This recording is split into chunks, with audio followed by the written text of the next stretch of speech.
ಆತ್ಮೀಯ H60 news ಅರ್ಥಾತ್ ಸೀತಾರಾಮ್ ನ್ಯೂಸದ ವೀಕ್ಷಕರೇ, ನಾನು ನಿಮ್ಮವ ಎಂ ಆಯುಧ ಮಲ್ಲಪ್ಪ ಜೊತೆವರು. ತಾವು ಈಗ ಸುದ್ದಿಗಳ ಲೋಕಕ್ಕೆ ಎಂಟ್ರಿ ಹೊಡಿತಾ ಇದ್ದೀರಿ.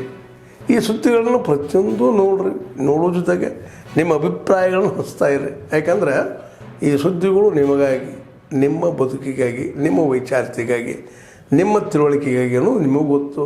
ಜೊತೆಗೆ ನಮಗೂ ನಿಮ್ಮೊಂದಿಗೆ ಇದೊಂದು ಮಾತಾಡುವಂಥ ಜೊತೆಗೆ ಸುದ್ದಿಗಳನ್ನು ಬಿಡುವಂಥ ಕೆಲಸ. ಈ ಕೆಲಸದಲ್ಲಿ ನಾವು ನಿಮ್ಮೊಂದಿಗಿದ್ದೀವಿ ಅಂತ ಹೇಳ್ತಾ ನೋಡ್ತಾ ಇರಿ ಸುದ್ದಿಗಳನ್ನು. ದಂಡಾಧಿಕಾರಿಗಳ ಕಚೇರಿಯಲ್ಲಿ ಜರುಗ್ತಾ ಇದೆ ಈ ಒಂದು ಕಾರ್ಯಕ್ರಮದ ಸರ್ಕಾರದ ಕಾರ್ಯಕ್ರಮವನ್ನಾಗಿ ನಿಯೋಜನೆ ಮಾಡಿ ಅವರಿಗೆ ಸ್ವಾಗತವನ್ನು ಬಯಸ್ತಾ ಇದ್ದೇವೆ. ಈ ಒಂದು ವೇದಿಕೆ ಮೇಲೆ ಕಾರ್ಯಕ್ರಮ ಪ್ರಾರಂಭ ಆಗಿದೆ. ಮೊಟ್ಟ ಮೊದಲನೇದಾಗಿ ಈ ಕಾರ್ಯಕ್ರಮದ ವೇದಿಕೆ ಮೇಲೆ ಆಸೀನರಾಗಿರುವಂತಹ ಮಾನ್ಯ ಶಾಸಕರಾದ ಶ್ರೀ ಎಂ ಆರ್ ಸಾಹೇಬರಿಗೆ, ಅದೇ ರೀತಿ ವೇದಿಕೆಯ ಮೇಲೆ ಆಸೀನರಾಗಿದ್ದ ಶ್ರೀನಿವಾಸ ಸಾಹೇಬ್ ಸಹ ಈ ಒಂದು ಕಾರ್ಯಕ್ರಮಕ್ಕೆ ಸ್ವಾಗತವನ್ನು ಕೋರ್ತಾ ಹೆಚ್ಚಿಗೆ ಮಾತಾಡಲ್ಲ ಸಾಹೇಬ್ ಮಾತಾಡೋದಾದ್ರೆ, ವಿಶ್ವಕರ್ಮ ಜಯಂತಿಯನ್ನ ನಾವು ಪ್ರತಿ ವರ್ಷ ಈ ಒಂದು ವೇದಿಕೆಯ ಮೇಲೆ ಆಚರಿಸುವಂತ ಮತ್ತು ಶರಣರ ಎಲ್ಲ ಜೀವನ ಚರಿತ್ರೆಯನ್ನು ನಾವು ತಿಳ್ಕೊಳ್ಬೇಕು. ಅದೇ ರೀತಿ ನಮ್ಮ ಜೀವನದಲ್ಲಿ ಅಳವಡಿಸಿಕೊಂಡು ಮುನ್ನುಗ್ತಾ ಯಶಸ್ಸನ್ನು ಸಾಧಿಸಬೇಕು. ವಿಶ್ವಕರ್ಮರ ಬಗ್ಗೆ ಹೇಳೋದಾದ್ರೆ, ಏನು ನಮ್ಮ ದೇಶದಲ್ಲಿ ಕಲೆ ಮತ್ತು ಸಂಸ್ಕೃತಿ ಇವತ್ತಿಗೂ ಉಳ್ಕೊಂಡಿದೆ ಅನ್ನೋದಕ್ಕೆ ಕಾರಣೀಭೂತರಂದ್ರೆ ವಿಶ್ವಕರ್ಮರು. ಇವತ್ತಿನ ದಿನ ತಾಲೂಕಾಡಳಿತ ವತಿಯಿಂದ ವಿಶ್ವಕರ್ಮ ಜಯಂತ್ಯೋತ್ಸವ ಕಾರ್ಯಕ್ರಮವನ್ನು ಆಚರಿಸಲಾಗಿದೆ. ಕಾರ್ಯಕ್ರಮದಲ್ಲಿ ಉಪಸ್ಥಿತರಿರುವಂತ ಅಧ್ಯಕ್ಷತೆ ವಹಿಸಿದಂತ ತಾಲೂಕಿನ ದಂಡಾಧಿಕಾರಿಗಳು, ಆತ್ಮೀಯರಾದಂತ ಮಾವ. ಯಾಕಂದ್ರೆ ನಾವು ಈಗ ಬಿತ್ತಾಕ್ ಹೋಗ್ಬೇಕಂದ್ರೆ ಎಲ್ಲ ರೆಡಿ ಮಾಡಿಕೊಡ್ಬೇಕಂದ್ರೆ ಅವ್ರ ಮಾಡ್ಬೇಕು. ಅಂದ್ರೆ ಪ್ರಾರಂಭನ ಅಲ್ಲಿಂದ ಒಂದು ಮನೆಗೆ ಆಯಾ ಹಾಕ್ಬೇಕಂದ್ರೆ ಮೊದಲಿಗೆ ಅವರ ಹಾಕೊಡೋದು, ಅಂದ್ರೆ ಅಲ್ಲಿ ಪ್ರಾರಂಭ ಮಾಡ್ತಾರೆ. ಒಂದು ದೇವಸ್ಥಾನ ಕಟ್ಟಬೇಕಂದ್ರೆ ಆ ಮೂರ್ತಿಗಳನ್ನ ಕೆತ್ತನೆ ಮಾಡಬೇಕು, ಶಿಲ್ಪಗಳನ್ನಿಟ್ಟು ಅದನ್ನು ತಯಾರು ಮಾಡ್ಬೇಕಂದ್ರೆ ಅದು ಕೂಡ ವಿಶ್ವಕರ್ಮದಿಂದ. ಹಿಂಗಾಗಿ ಶುಭ ಸೂಚನೆ ಯಾರಾದ್ರ ಹೊಂದಿರ್ತಾ ಇದೆ ಅಂದ್ರೆ ಅದು ವಿಶ್ವಕರ್ಮ ಸಮಾಜದಿಂದ ಆಕತ್ತನ್ನುವಂತ ಮಾತನ್ನು ಹೇಳ್ತೀನಿ. ಅವರ ಶ್ರಮ ಇಷ್ಟು ಇರ್ತದಲ್ಲ, ಅವರೆಲ್ಲ ಶ್ರಮಜೀವಿಗಳು. ತಮ್ಮ ದುಡಿಮೆಗೆ ಪ್ರತಿಫಲ ತೆಗೆದುಕೊಳ್ಳೋರು. ಅವ್ರು ಉದಕ್ಕೆ ಏನು ಕೇಳುವುದಿಲ್ಲ. ಯಾವಾಗಿದ್ರು ನಾವು ಸರಿಯಾಗಿ ದುಡಿತೀವಿ, ನಾವು ನಮ್ಮ ಪ್ರತಿಫಲ ತಗೋತೀವಿ ಅನ್ನುವಂಥ ಮಾತನ್ನು ಅವ್ರು ಹೇಳ್ಕೊತ ಬಂದಾರ. ಆ ದುಡಿಮೆ ಒಳಗನ ತಮ್ಮ ಜೀವನವನ್ನು ಕಂಡುಕೊಂಡವರು.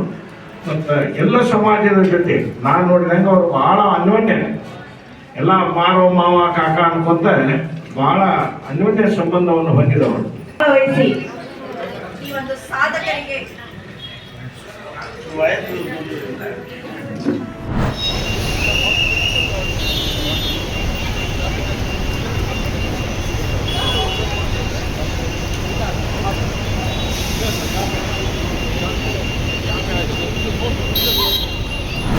ಬೇರೆಯವರು ಎಲ್ಲರೂ ಜನರಲ್ ಅವ್ರನ್ನು ಕೂಡ ಅವರು ಡಿಲೀಟ್ ಮಾಡಲಿಕ್ಕೆ ಕೊಟ್ಟಿದ್ದಾರೆ. ಯಾರು ಕಾಂಗ್ರೆಸ್ ಐಡೆಂಟಿಫೈ ಮಾಡ್ತಾರೆ. ಆಮೇಲೆ ಕೆಲವು ಫೋನ್ ನಂಬರ್ಸ್ ಎಲ್ಲ ನನಗೆ ಬಂದಂಥ ಮಾಹಿತಿ ಪ್ರಕಾರ ಹೊರಗಡೆಯವರು, ಬೇರೆ ರಾಜ್ಯದವರು, ಪಕ್ಕದ ಬಾರ್ಡ್ರವರೆಲ್ಲ ಕೂಡ ಎಲ್ಲ ಇದ್ದಾರೆ. ಸೊ ಅವೆಲ್ಲ ವೆಲ್ ಪ್ಲ್ಯಾಂಡ್ ಆಗಿ ಆ ಕ್ಷೇತ್ರದಲ್ಲಿ ನಮ್ಮ ಕಾಂಗ್ರೆಸ್ ಅಭ್ಯರ್ಥಿನ ಸೋಲಿಸಬೇಕು ಅಂತೇಳಿ ಒಂದು ಪ್ರಯತ್ನ ಮಾಡಿದ್ರು. ಅದು ಒಂದು ಸ್ಟೇಜ್ಗೆ ನಿಂತ್ಕೊಳ್ತು. ಆಮೇಲೆ ನಮಗೆ COD ಅವರು ಫರ್ದರ್ ಎನ್ಕ್ವೈರಿ ಮಾಡಬೇಕು ಅಂತ ಹೊರಟಾಗ ಅವರು ನಮಗೆ ಮಾಹಿತಿಯನ್ನು ಕೊಟ್ಟಿಲ್ಲ. ಅವ್ರು ಕೇಳಿದ್ರು, ಹೋಗ್ಬೇಡ, ನಂಬರ್ ಗೊತ್ತಾದರೆ ನಂಬರು, ಲೊಕೇಶನ್ನು ಏನಂತ ಕೊಟ್ಟಿದ್ದಾರೆ ಅಂತೇಳಿ. ಎಲೆಕ್ಷನ್ ಕಮಿಷನ್ ನಮ್ಮ ಸಹಕಾರ ಕೊಡಬೇಕು ಅದಕ್ಕೆ.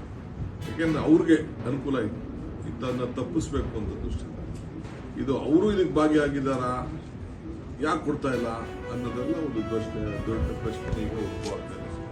ಆ ದೃಷ್ಟಿಯಿಂದ ಇವತ್ತು ನಮ್ಮ ನಾಯಕರಾದಂಥ ರಾಹುಲ್ ಗಾಂಧಿ ಅವರು, ಖರ್ಗೆ ಸಾಹೇಬರು ಹಿಂದೆನೇ ಅವರ ಕ್ಷೇತ್ರದಲ್ಲಿ, ಅವ್ರ ಜಿಲ್ಲೆಯಲ್ಲಿ ಆಗ್ತಾ ಇರೋಂಥ ಸಮಸ್ಯೆ ಬಗ್ಗೆ, ಇಂಥವೆಲ್ಲ ಕೂಡ ಬಗ್ಗೆ ಪ್ರಸ್ತಾವನೆ ಕೂಡ ಅವರು ಮಾಡಿದರು.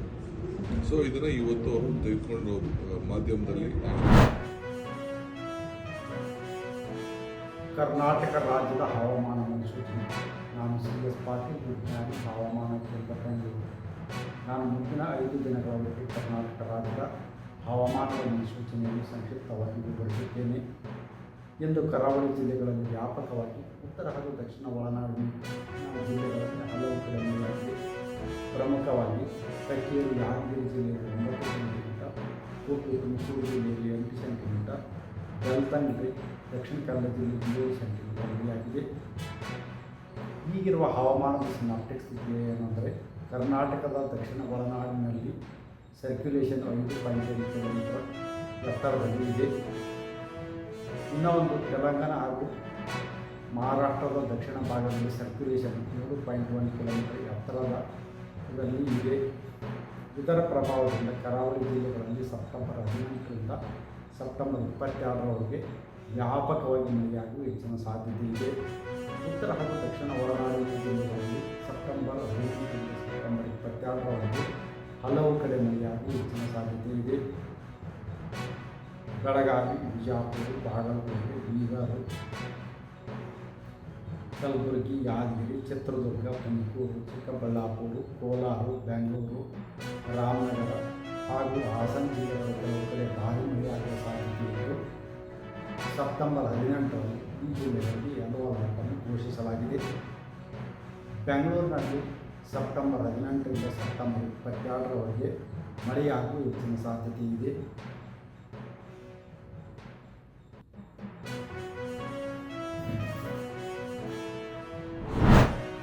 ಆದ್ಮೇಲೆ ಎಲ್ಲ ಸುದ್ದಿಗಳನ್ನು ನೋಡಿದ್ರಲ್ಲ, ಏನು ಅನಿಸ್ತು ನಿಮಗೆ?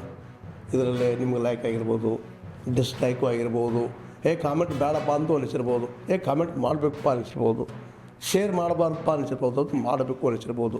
ಏನಾದರೂ ಆಗಲಿ ಶೇರ್ ಮಾಡ್ತಾಯಿರಿ, ಈ ನ್ಯೂಸ್ಗಳನ್ನ ಹಂಚ್ತಾ ಇರಿ, ಜೊತೆಗೆ ಇದಕ್ಕೆ ಸಬ್ಸ್ಕ್ರೈಬ್ ಆಗ್ತಾಯಿರಿ ಅಂತ ಹೇಳ್ತಾ, H16 ನ್ಯೂಸ್ ಅರ್ಥಾತ್ ಹೇ ಸೀತಾರಾಮ್, ಇದು ಸತ್ಯದ ಕೈಗೆ ನಡಿ. ವಂದನೆಗಳು.